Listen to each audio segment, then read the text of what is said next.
En este video explicaremos la funcionalidad de nuestra aplicación de un servidor FTP utilizando UDP. Nosotros creamos tres clases que van a ser importantes para el desarrollo de esta aplicación. Ahora bien, ¿por qué creamos tres? Porque uno de los requerimientos que nos establecían era que teníamos que permitir 25 usuarios concurrentes. Por esta razón, y si tenemos dos clases que manejan el servidor. La primera es el FTP server, que podemos imaginarlo como si fuese el main thread. Este que va a hacer simplemente va a establecer la conexión de los clientes con un thread específico que creamos para el servidor, y entre estos va a haber una comunicación que va a permitir crear un log y que va a permitir enviar la información eh, específica a cada usuario. Entonces, en esta parte de acá lo que tenemos es las opciones de permitirle al usuario que está manejando el servidor decirnos cuántos usuarios espera que se conecten. Es decir, si espera que se conecten 10 usuarios, introduciría el 10. Luego le damos la opción de escoger cuáles son los archivos que puede mandar dependiendo de los que están en el servidor, que en este caso son dos archivos, uno de 100 megabytes y otro de 250 megabytes. Ahora, en esta parte de acá lo que hacemos es establecer la conexión con los clientes.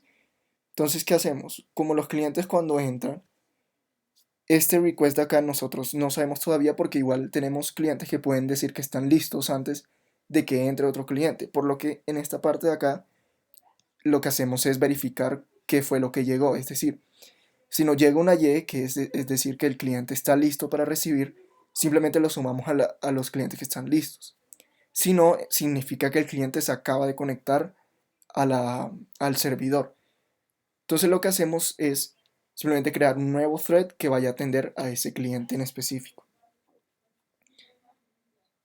Luego de que tenemos a todos los clientes conectados, lo que pasamos a hacer es esperar a que todos estén listos. Cuando todos estén listos, entonces simplemente ponemos a correr a todos los servidores, y este join de acá lo único que lo pusimos fue para que no se cierre el socket hasta que todos los servidores hayan terminado de comunicarse con sus clientes y se hayan cerrado sus respectivas comunicaciones.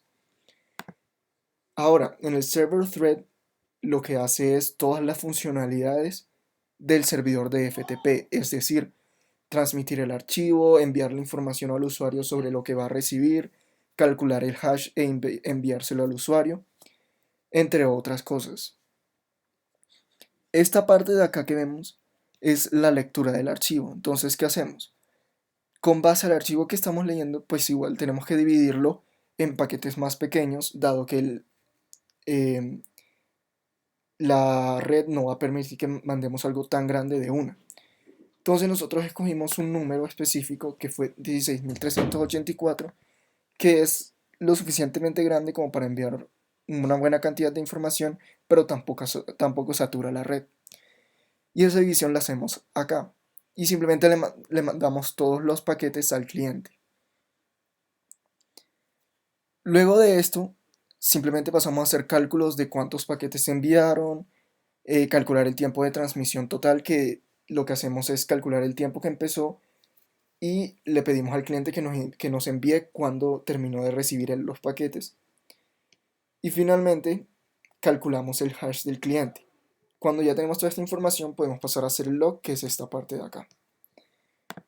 Ahora en el cliente, lo que hacemos esto de acá simplemente es la conexión al servidor, y un while que simplemente se va a pasar repitiendo hasta que el usuario le diga que está listo. Bueno, en esta parte de acá es el lado contrario de cuando el servidor empieza a mandar los paquetes. Que lo que hace el cliente es simplemente repetir esto infinitamente hasta que recibe una, un string de terminación que establecimos, que era simplemente end, y cuando lo recibe significa que terminó la transmisión del archivo. Es decir, que en el caso de que haya recibido todo correctamente, entonces deberíamos tener el archivo completo y podríamos verlo. Ahora, para el cálculo del hash, hicimos utilizando el mismo algoritmo que utilizamos en el servidor. debemos esperar que este hash no sea igual al que tiene el servidor. ¿Por qué? Por dos razones. Primero, como sabemos, UDP no se preocupa la, porque el orden de los paquetes sea el correcto.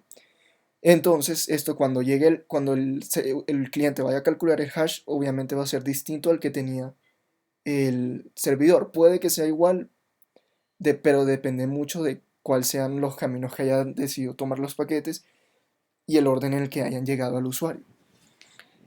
Además, dado que se pueden perder paquetes en el camino o cuando llegaron acá de pronto terminó su tiempo de vida, entonces la pérdida de paquetes también puede ser alta, por lo que el hash también va a variar mucho.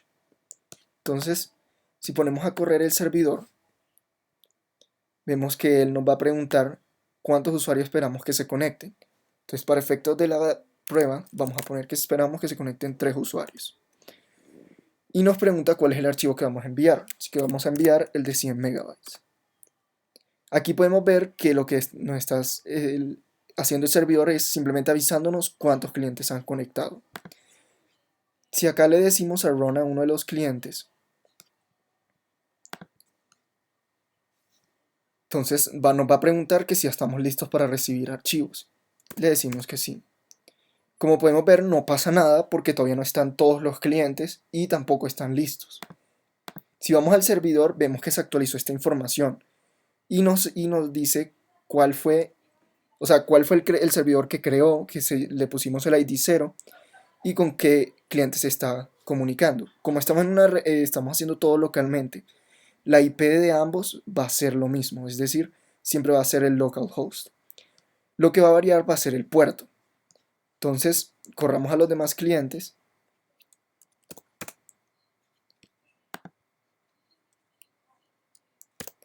Y apenas ponemos sí en el último cliente, vemos que la transmisión de los archivos empieza. Entonces, en esto hay una parte importante que es cuál es el archivo que vamos a transmitir, que se lo avisa al servidor. Esto es importante para que cuando el cliente lo guarde, lo va a guardar en una ruta similar, que es esta que vemos acá, que es client, y va a guardarlo en este archivo. Luego aquí simplemente le pusimos esto para que le avisara al cliente que el servidor sí estaba corriendo, que no se había trabado. Y finalmente podemos ver acá los paquetes que recibió comparado con los que se esperaban. Entonces vemos que hay una gran pérdida de paquetes, por lo que el hash, como podemos ver acá, no van a ser iguales. Si vamos a los otros clientes, vamos a ver lo mismo. Vamos a ver que cambiaron el número de paquetes que recibieron y también cambió el hash que ellos hicieron. Acá en el lado del servidor, pues pusimos simplemente un indicador de progreso para que el que estuviera manejando el servidor supiera que está progresando en cuanto al envío de los paquetes. Luego podemos ver que efectivamente fueron 6.720 paquetes los que se enviaron, así que los clientes están bien. Y finalmente podemos ver que para todas las iteraciones el archivo no se modificó, así que el hash es el mismo. Ahora, para ver el log de pruebas, acá podemos ver todo lo que pasó con cada servidor. Y como dijimos al principio, cada servidor tiene un cliente exclusivo. Entonces, si vamos al servidor con ID 0, aquí podemos ver que el archivo enviado es el mismo. Podemos ver que todos tienen el mismo archivo y que el puerto sí cambia para cada cliente. Además, podemos ver que los tiempos de transferencias variaron y que los paquetes enviados siempre son lo mismo.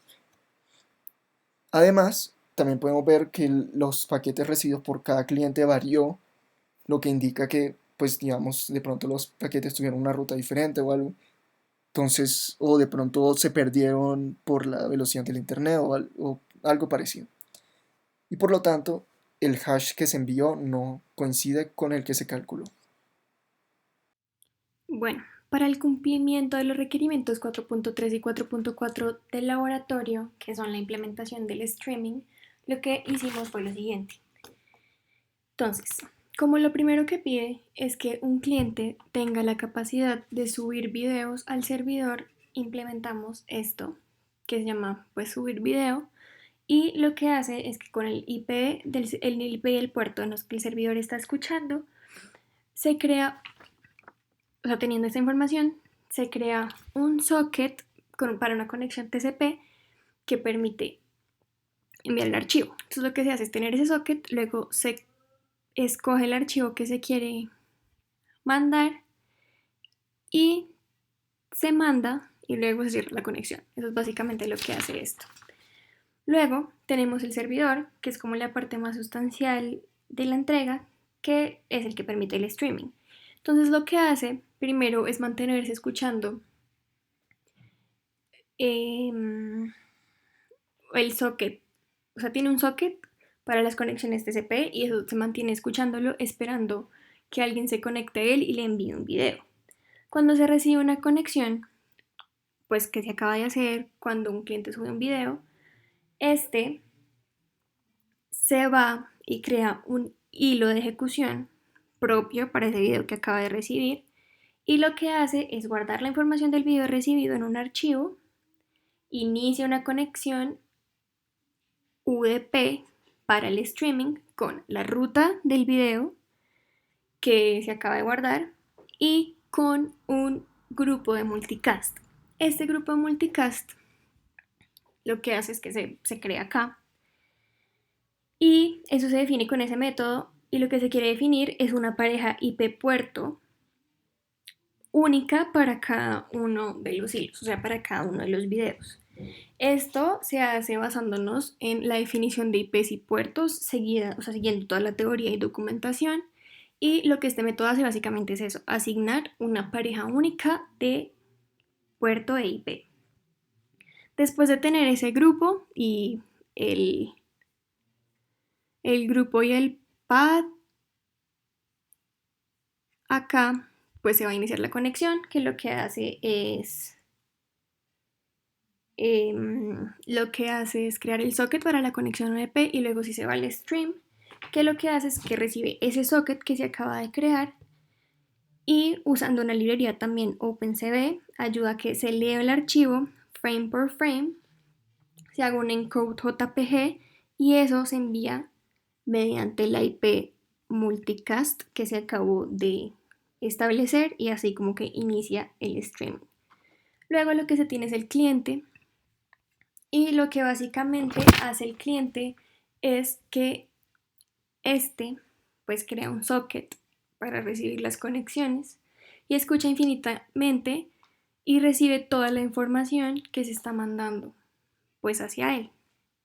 Esa información la recibe con un tamaño que ya nosotros definimos, que es el que consideramos adecuado, y con esa información recibida se va construyendo el video que el cliente puede ver, que es de lo que se está haciendo en el streaming en el servidor. Esto se hace usando la biblioteca OpenCV, que usa el CV2, que es una biblioteca de edición artificial, y lo que se ve que se hace acá es que como en el servidor se hace un encode del JPG, acá lo que se hace es volverlo a pasar a frames para que se pueda mostrar. Entonces, esto pues fue lo que hicimos y ahora vamos a probarlo. Entonces acá se corre el servidor, acá se envía el primer archivo y acá estamos viendo el primer stream. Después de esto, toca mandar el segundo archivo de prueba, se corre eso y acá se muestra que se pueden tener, pues gracias al multicasting, las dos conexiones. Por último, se va a subir el tercer archivo de prueba, que es el último que vamos a probar, y aquí se ve como todos corren simultáneamente gracias al multicasting. También implementamos la opción de pausar, como acá se va a ver. En este se pausa y a pesar de que ese se pause, este por ejemplo, que es el primero que tenemos, sigue corriendo. Después se va a volver acá, se va a volver a la P y vuelve a dar play, pero sigue con el stream que está teniendo el servidor, no para y sigue desde donde lo tenía el cliente. Y ahora vamos a cerrar todas las conexiones y listo. Eso es básicamente nuestro trabajo. para este requerimiento.